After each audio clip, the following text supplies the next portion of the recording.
औज़ुबिल्लाहिमिनश्शैतानिर्रजीम बिस्मिल्लाहिर्रहमानिर्रहीम मलिक आबिद मोर की आवाज़ से आपसे मुखातिब हूँ। सबने कराम, कल फैसलाबाद की एक मालून औरत, बदबख्त औरत ने नबूवत का दावा किया और उसने अपना नाम जो जाहिर किया है वो सनाउल्लाह अपना आपको कह दी थी कि मेरा नाम सनाउल्लाह है। और पहले उसने सलाम किया, सलाम के बाद वो सब पे सलाम भेज रही थी और उसमें सलाम में वो नबी करीम सल्लल्लाहु अलैहि वसल्लम का अपना भाई कह रही थी कि नबी करीम सल्लल्लाहु अलैहि वसल्लम नौजुबिल्लाह मेरे भाई हैं। और हज़रत इब्राहीम अलैहिस्सलाम के जद्दे अमजद कह रही थी। ये तो चलो बात ठीक है। और हज़रत खिज़र अलैहिस्सलाम के बारे में उसने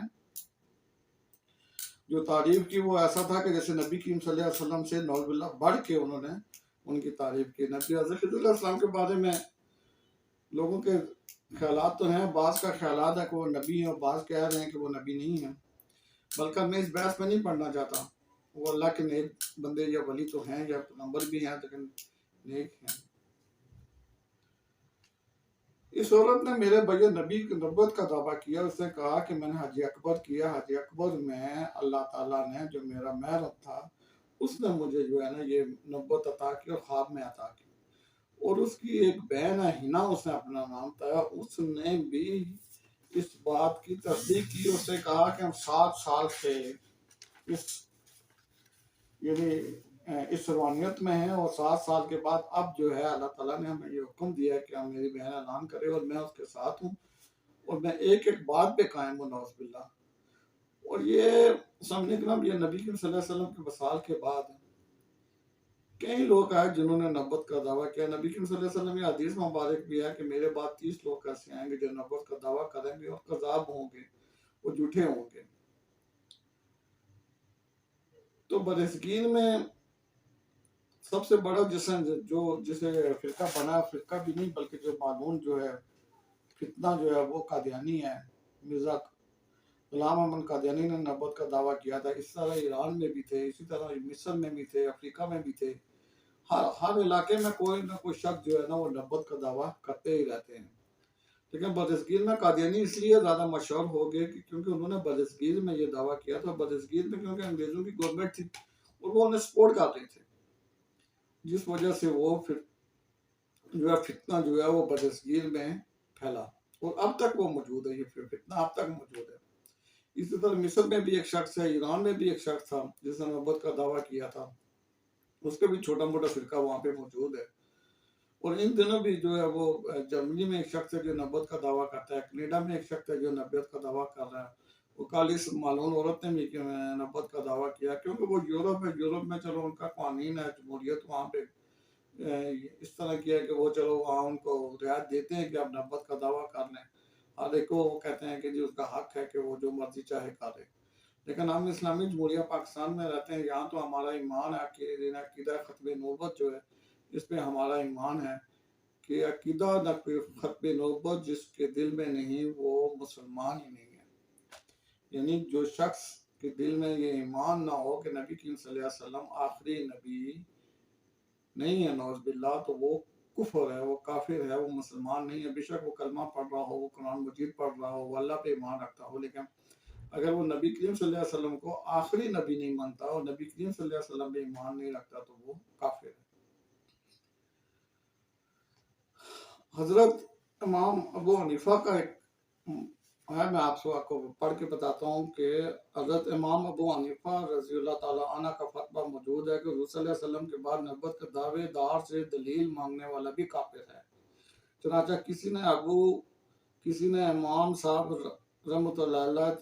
रहमतुल्लाह ताला से पूछा कि मदी नबूवत से इसका दावा नबूवत पर दलील मांगने के बारे में क्या हुक्म है। तो आपने फरमाया मिन तलब मिन्हु अल्लाह मन्नाता फ़कत कुफर, जिस मदी नबूवत से दलील तलब की वो भी काफिर है। चुनांचे अल्लाह ताला के रबियत में शक करना कुफर है, ऐसे ही नबी करीम सल्लल्लाहु अलैहि वसल्लम की खत्म नबूवत में शक करना भी कुफर है और नबूवत के दावेदार से दलील मांगना शक की अलामत है। कोई मामूली से इतना शक भी अगर आपके दिल में आ जाए समझ के आप कुफर करते हैं। एक जगह पे रब हदीस मौजूद है कि और याद रखो कि जब अल्लाह ताला ने नबियों से वादा लिया, जब मैं तुम्हें किताब हिकमत दूंगा, फिर तुम्हारे पास ऐसा रसूल आए जो तुम्हें तस्दीक करने वाला हो, तो तुम ज़रूर ब ज़रूर इस पे ईमान लाना, इसकी मदद करना। अल्लाह ताला ने फरमाया, तुमने इकरार किया? उन्होंने कहा, हाँ हमने इकरार किया। फरमाया, तुम सब गवाह बन जाओ, मैं भी तुम्हारे साथ गवाह हूँ। तो जब अल्लाह ताला ने ये कायनात बनाई, ये रूहें बनाई, तो उस वक्त जितने अम्बिया इकराम थे उनसे बाकायदा इस चीज़ की तस्दीक करवाई कि आखिर में एक नबी आएगा, अगर वो तुम्हारे दौर में आए तो तुम उस पर ईमान लेकर आना। और फिर अल्लाह ताला ने कहा कि आप गवाही देते हो? उन्होंने कहा हम गवाही देते हैं। तो अल्लाह ने कहा मैं भी गवाही देता हूँ। कहा जाता है कि जब हज़रत आदम अलैहिस्सलाम नबूवत का अलम यूम शादत फरमा दिया, उनके दोनों कंधों के दरमियान हज़रत सल्लल्लाहु अलैहि वसल्लम की रसालत व ख़त्म रसालत, नबूवत व ख़त्म नबूवत की मोहर लगी हुई थी। ये हदीस शरीफ है। और हज़रत अली रज़ी अल्लाह तआला अन्हा का भी एक कौल है कि आपके दोनों कंधों के दरमियान मोहर नबूवत है और आप सल्लल्लाहु अलैहि वसल्लम अंबिया अलैहिस्सलाम के ख़त्म करने वाले हैं। तो मेरे भाइयों, ये ईमान का जुज़ होना चाहिए। इस तरह की औरत हो या मर्द हो जो नबूवत का दावा करे, ये वाजिब कत्ल लोग होते हैं। इमाम मालिक का फरमान है कि उन्होंने कहा था कि अगर कोई नबूवत का दावा करे तो इमाम मालिक ने कहा था कि उसे कत्ल कर देना चाहिए। तो फिर इमाम मालिक से पूछा गया था, अगर उसे कत्ल ना किया जाए, तो इमाम मालिक ने कहा था फिर उम्मत को मार देना चाहिए कि जो ख़त्म नबूवत का दावा करने वाले, जो गुस्ताख रसूल हैं, अगर उन्हें आप कत्ल नहीं कर सकते तो फिर आपको इस दुनिया में रहने का कोई हक नहीं है। इमाम मालिक का फतवा था। इसी तरह आप देखें कि जब इंसान फौत होता है तो उसके ऊपर 3 सवाल किए जाते हैं। इससे आलम बज़रख कहते हैं, कब्र में जो सवाल किए जाते हैं। और सवाल करने वाले जो है ना मुनकर और नकीर होते हैं, वो आके जो सवाल करते हैं कि मिन रब्बो का, मिन दीनों का, मिन नबियों का या मिन रसूलों का, दोनों को बाद रसूल कहते हैं, बाद नबी का कहते हैं। तो कहा जाता है कि एक हदीस में है कि मोहम्मद जवाब देगा, रब्बियुल्लाह वहदहु ला शरीक लहू हुल सलाम और दीन मोहम्मद नबी व हुवल खातमुल नबीयीन। ऐ मेरे परवरदिगार अल्लाह, इसका कोई शरीक नहीं, मेरा दीन इस्लाम है और मैं नबी करीम सल्लल्लाहु अलैहि वसल्लम को खातमुल नबीयीन मानता हूँ। तो कब्र में जब इंसान से हिसाब किताब मुनकर जब आके पूछेंगे तो उसमें भी यही सवाल होगा कि आपका आखिरी नबी कौन था। तो मोमिन कहेगा कि मेरा आखिरी नबी हज़रत मोहम्मद मुस्तफ़ा सल्लल्लाहु अलैहि वसल्लम है। तो कहते हैं कि जब कोई मोमिन इन 3 सवालों के जवाब दे देगा तो फिर फरिश्ते कहेंगे सादिकीन के सादक तो सच्चा है, और अब गहरी नींद सो जाओ और जन्नत की हवाओं में सो जाओ। और कहते हैं कि वो शख्स बहुत लुत्फ नींद सो जाएगा और कब्र से खिड़की नुमा खुले से जिससे जन्नत की हवा आएगी। क़यामत तक वो उस हवा में, उस लज्जत की हवा में, जन्नत की हवा में वो शख्स सो जाएगा। और जो गुनहगार होगा मेरी तरह, वो शख्स जब ये जवाब नहीं दे पाएगा तो फिर उसके कहा जाएगा कि जा लानती तो जहन्नम की आग में जलस। तो फिर वो जनाबेली उस खिड़की से जो है जहन्नम की आग आनी शुरू हो जाएगी और वो क़यामत तक उस जहन्नम की आग की तपश में जो है ना वो कब्र में रहेगा। तो अल्लाह ताला से दुआ है कि या रब्बुल ज़ात हमें जन्नत की ठंडी हवा कब्र में नसीब फरमा। इसी तरह मेरे भाइयों, जब रोज़े महशर में लोग सब मुसीबत में होंगे, नफ्सा नफ्सी का आलम होगा, वो लोग शदीद अजाब तकलीफ से हज़रत अम्बिया अलैहिस्सलाम की खिदमत में हाजिर होकर अर्ज करेंगे, आप अल्लाह रब्बुल इज़्ज़त की बारगाह में सिफारिश फरमाएं कि हिसाब किताब शुरू हो। लेकिन हर नबी अल्लाह ताला के जलाल की वजह से अज़र कर देगा, लेकिन सब लोग हज़रत ईसा अलैहिस्सलाम के पास जाएंगे तो वो अज़र करेंगे और फरमाएंगे, तुम सब हज़रत मोहम्मद सल्लल्लाहु अलैहि वसल्लम के पास जाओ। बस वो सब लोग आप सल्लल्लाहु अलैहि वसल्लम के पास आएंगे और कहेंगे, या ए मोहम्मद सल्लल्लाहु अलैहि वसल्लम, आप अल्लाह के रसूल और खातमुल नबीयीन हैं। इसके बाद नबी करीम सल्लल्लाहु अलैहि वसल्लम सजदे में चले जाएंगे और फिर सिफारिश पे रब इज़्ज़त फरमाएंगे, इरफ़ा अर्सलकना या मोहम्मद इशफ़ा तुशफ़ा, ए मोहम्मद सर उठा सिफारिश कर, सिफारिश कबूल कर ली। तो मेरे भाइयों ये वो इसी तरह कई ऐसे हदीस और कुरान मजीद के आयतें मुबारक हैं जिनमें अल्लाह ताला ने ये दलाइल दी कि नबी करीम सल्लल्लाहु अलैहि वसल्लम अल्लाह के आखिरी नबी हैं।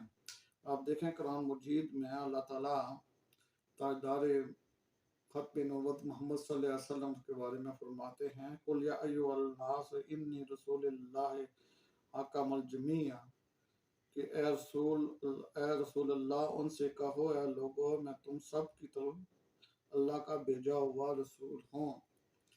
एक जगह और पे रब जुजलाल फरमाते हैं सूरह सबा में कि वमा अर्सलकना इला कफ़ाता लिन्नास बशीरन व नज़ीरा, ए पैगंबर हमने आपको तमाम इंसानों की तरफ खुशखबरी बनाने वाला और डराने वाला बना के भेजा है।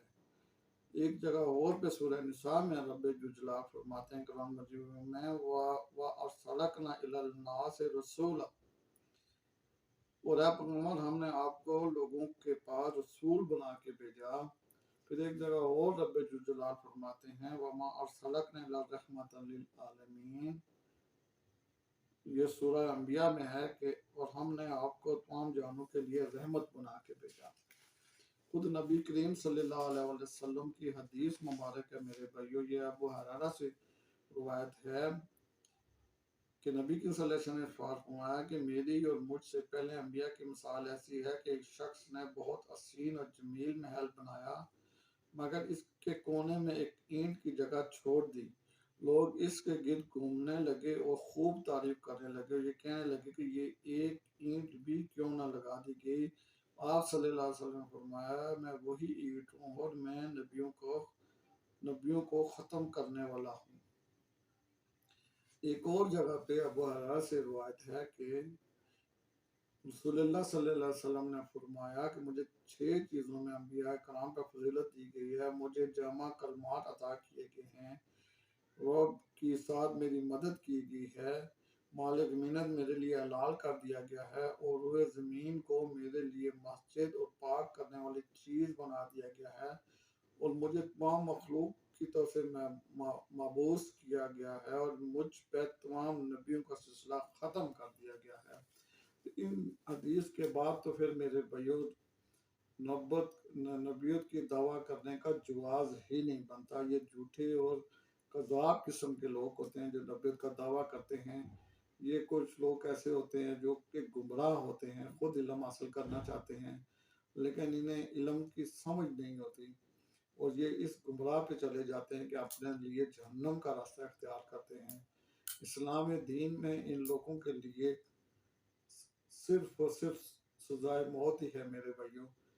लेकिन जिस मुल्क में आप रहते हो आपको उस कानून को फॉलो करना पड़ता है। हमारे मुल्क में खत नबूवत पे या नबी करीम सल्लल्लाहु अलैहि वसल्लम की तौहीन पे जो है वो कानून ये है कि 1C9 जिसको कहते हैं सजाए मौत है। तो हमें इस कानून पे ही अमल करना चाहिए और कानून के साथ ही चल के इन लोगों को कफरे किरदार तक पहुँचाना चाहिए। लेकिन अफसोस ये है कि हमारे मुल्क में 40 से ज़ायद गुस्ताखी रसूल हैं, लेकिन अफसोस ये है कि आज तक एक शख्स को भी तौहीन रसालत पे सजा नहीं हुई। बल्कि ये जो आसिया मालून वाला केस है, ये जिस तरह का इमरान खान ने इसको डील किया था, जिस तरह जरदारी साहब ने इसे डील किया था और जिस तरह इस कानून को नवाज शरीफ साहब ने डील किया था, आप यकीन करें कि इससे बड़ी तजलील खत नबूवत की कुछ और हो नहीं सकती। इस सदी का सबसे बड़ा गुस्ताख जो है वो सलमान रुश्दी है, जिसने नबी करीम सल्लल्लाहु अलैहि वसल्लम के शान अक़दस में एक बेहुदा किताब लिखी थी और उस किताब के उसमें उसे बरतानिया ने और सिक्योरिटी दी हुई थी और वो जनाब आज से 6-7 माह पहले एक लेक्चर दे रहा था एक कॉलेज में और एक नौजवान ने जो शाम का रहने वाला लिबानी लड़का था उसने उस पर हमला किया था। तो किसी ने भी उस लिबानी लड़के की इस हमले को ऑन नहीं किया था, हालांकि खमीनी ने कहा था जो उसे कत्ल करेगा, मैं उसके घर जाके उससे मिलूंगा, या उसे यानी उसके घर वालों से जाके उससे मिलूंगा। वो इसी तरह उम्मत मुस्लिमा ने, मुझे याद है कि पूरी दुनिया में एहतजाज किया था, रावलपिंडी में बहुत बड़े एहतजाज हुए थे सलमान रुश्दी के खिलाफ। लेकिन आप देखें कि जब उस पे हमला हुआ तो हमारी उम्मत ने उस नौजवान के इस हमले की तायद नहीं की, बल्कि किसी ने इसे कबूल आन भी नहीं किया कि ठीक है जी उसने गलत किया जैसे किया, हालांकि बिल्कुल उस नौजवान ने सही किया था। सलमान रुश्दी वाजिब कत्ल है और उसे कत्ल होना चाहिए। इसी तरह ये जो औरत है सनाउल्लाह है, इसे अगर कानून सजा दे तो जी बिस्मिल्लाह, अगर कानून सजा नहीं देती तो ये औरत वाजिब कत्ल है। अल्लाह ताला मेरा और आपका हम सब का हामी नासर, हमें अकीदा खत्म नबूवत पे प्यारा देने की तौफीक अता फरमाए। अस्सलाम वालेकुम व रहमतुल्लाहि व बरकातुहू।